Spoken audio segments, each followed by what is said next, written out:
আজকে দুপুরে নীলাচল পরিবহনের একটি বাসে করে বকশী বাজার থেকে চিটাগাং রোডের দিকে আসছিলাম। বাস কন্ডাক্টর ভাড়া নিচ্ছিলেন, সবাই নিয়মতান্ত্রিকভাবে ভাড়া দিচ্ছিল, কিন্তু একজন পুলিশ সদস্যের কাছে ভাড়া চাইতেই হঠাৎ পরিস্থিতি বদলে যায়। ভাড়া চাইতেই রেগে গেলেন পুলিশ সদস্য।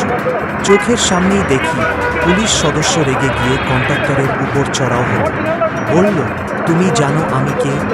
মুহূর্তেই বাসের ভেতর থমথমে নির্ভর। কন্ডাক্টরের মুখ শুকিয়ে যায়। সবাই, যে মানুষ আইন রক্ষা করে সেই যদি নিয়ম ভাঙে, তাহলে সাধারণ মানুষ কাকে ভরসা করবে?